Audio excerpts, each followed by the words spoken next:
1000 में दम नहीं, नीतीश सरकार होश में आओ, आशा को कर्मचारी घोषित करना होगा,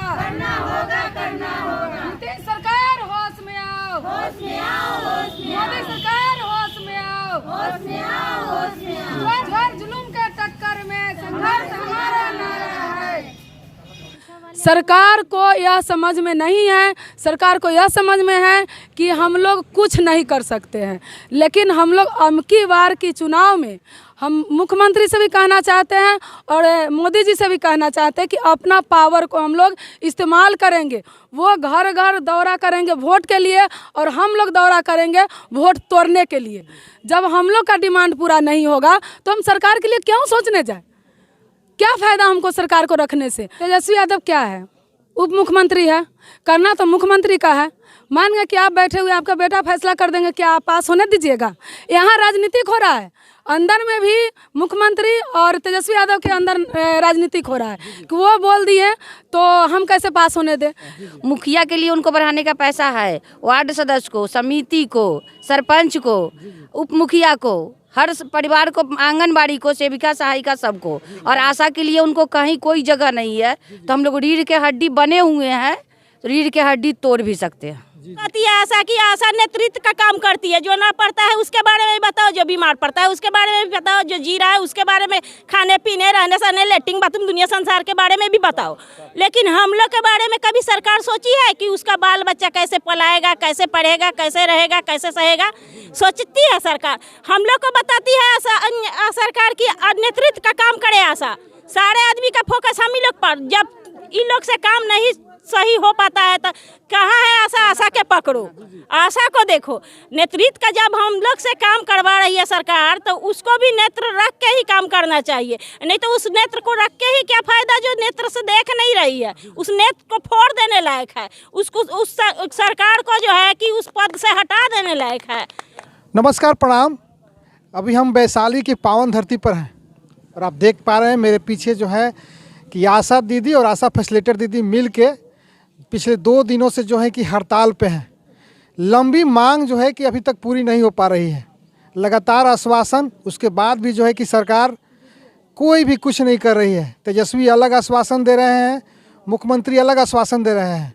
आप देख पा रहे हैं मेरे पीछे जो है कि वैशाली जो पीएससी है वहाँ पे सारी बहनें हैं, आशा दीदी हैं, आशा फैसिलिटेटर दीदी हैं। सभी लोग जो हैं कि अपनी मांगों को लेकर इतनी ठंड में यहाँ जुटी हुई है। जानने की कोशिश करेंगे कि अभी तक सरकार इनकी मांगों को क्यों नहीं सुन रही है। तो सबसे पहले तो हम दीदी का नाम जानना चाहेंगे। किरण कुमारी जी। पंचायत भगवानपुर रहती, वैशाली ब्लॉक जी। मैं किरण फैसिलिटेटर हूँ। किन मांगों को लेकर लगातार प्रदर्शन पर हैं आप लोग? मानदेय सरकारी जॉब करने के लिए हम लोग को मानदेय नहीं है, 24 घंटा काम है, प्रोत्साहन राशि से काम नहीं होगा। हम लोग को 24 घंटा ये ठंड में, इतनी ठंड में काम लिया जा रहा है, हम लोग क्या कर सकते हैं बताइए। लगातार मैंने देखा है कि आप लोगों की वार्ता हुई है, आश्वासन भी मिला। कोई उपाय नहीं है, कहीं यहाँ से ऊपर तक तेजस्वी यादव कोई नहीं, नीतीश कुमार कोई नहीं सुन रहे हैं। क्यों? काम बंद कर दे। वार्ड मुखिया, आंगनबाड़ी टीचर काम कर रहे हैं, जो 8 घंटा कर रहे हैं उनके लिए मानदेय है, और जो 24 घंटा कर रहे हैं उनके लिए कोई मानदेय नहीं है, कोई सुनवाई नहीं है। सबसे अच्छा तो यही ना है, स्वास्थ्य में सबसे ज़्यादा काम है और कोई पूछ नहीं है, तो हम लोग भी बैठ जाएं। क्या कहेंगी मुख्यमंत्री जी अभी सभी लोगों के लिए कर रहे हैं? हम लोग के मानदेय करें, नहीं तो वोट नहीं देंगे। कुर्सी से उतार के इस बार रखेंगे तो रखेंगे। देखिए नवाब, स्वास्थ्य सेवाओं की रीढ़ माने जाने वाली तमाम बहनें भी हैं जो अभी हड़ताल पे आप मेरे पीछे देख पा रहे हैं।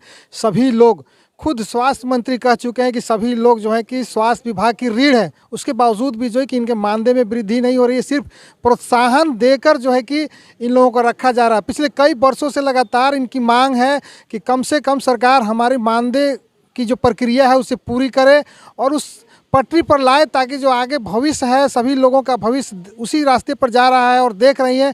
लेकिन जो है कि तेजस्वी अभी तक नहीं इन लोगों की बातों को सुन रहे हैं। और लोग हैं हमारे साथ में, बात करेंगे। क्या नाम है दीदी का? मैं परमिला ठाकुर, बिहार आशा संघ की उप महासचिव। मैं सरकार से यह कहना चाहती हूँ आप लोग के चैनल के माध्यम से कि आप लोग वहाँ तक बात को पहुँचाइए। अभी तक जितना वर्कर है इस दिसंबर से में और अगस्त से लेकर के दिसंबर तक जितना भी वर्कर है सभी को मानदेय हो गया। जिसको बचा हुआ था उसका भी मोहर लग गया। लेकिन आशा क्या, उनका कोई एक अंग नहीं है। आशा को दिखाई नहीं देता है सरकारों को कि आशा कोई काम करती है।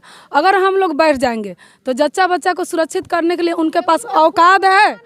सरकार के पास इतना औकात नहीं है कि हम लोग जितना काम करते हैं वो उतना किसी वर्कर से काम करवा लेवे। अगर सरकार में औकात था तो हम लोग जब हड़ताल पर थे अगस्त में, तो उस समय इंद्रधनुष क्यों रोक दिए, क्यों नहीं करवाए?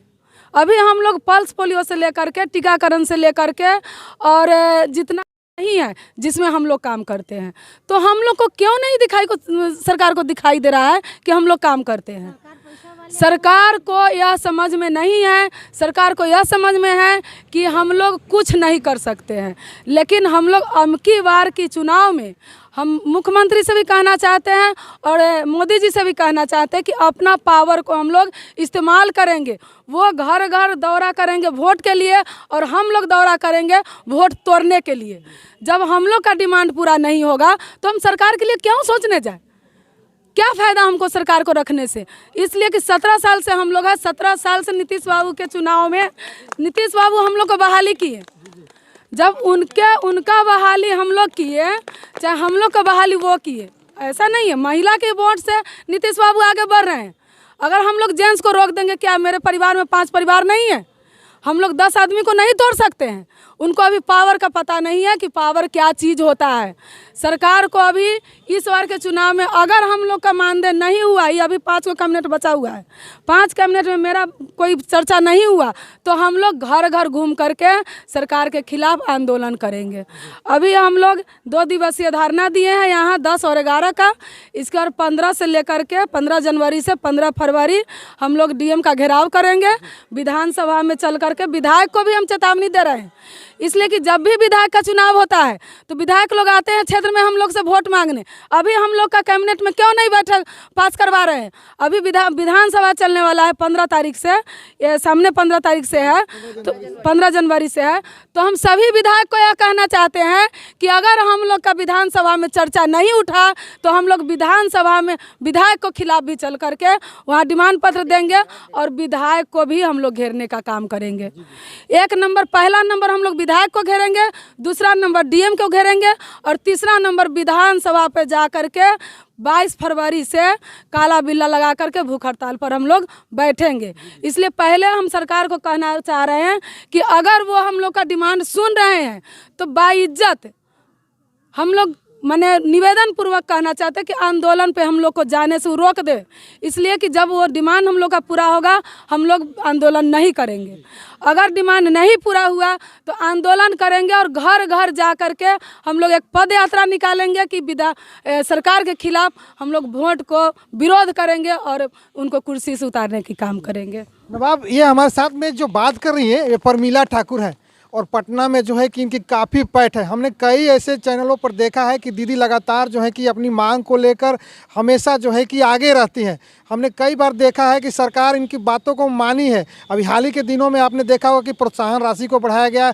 उसके बाद तमाम लोगों को मृत्यु के बाद आश्रितों को जो 4 लाख रुपए मिलने वाली तमाम बहनों के हड़ताल का ही नतीजा है कि सरकार अभी तक इतनी की है, फिर एक बार फिर हड़ताल पे है। तो आशा रखते हैं कि सभी लोगों की मांग को सरकार एक बार पुनः जो है कि सोचेगी और उन मानदेय को जो लगातार मानदेय के लिए प्रयास हो रहा है मानदेय तो देख रहे थे कि तमाम आशा बहनें जो है कि अपनी बातों को लेकर हमारे चैनल पर बनी हुई थी। और अंत में मैं भी बिहार सरकार से आग्रह करूंगा कि तमाम जिस प्रकार से सभी बहनें 24 घंटा अपना सेवा दे रही हैं उसी प्रकार इनकी बातों को सुने और एक जो है कि सम्मान की ज़िंदगी जीने के लिए इनके मानदेय का रास्ता प्रशस्त करें। कैमरामैन नवाब अली के साथ मैं विनोद सिंह, वैशाली। Thank you.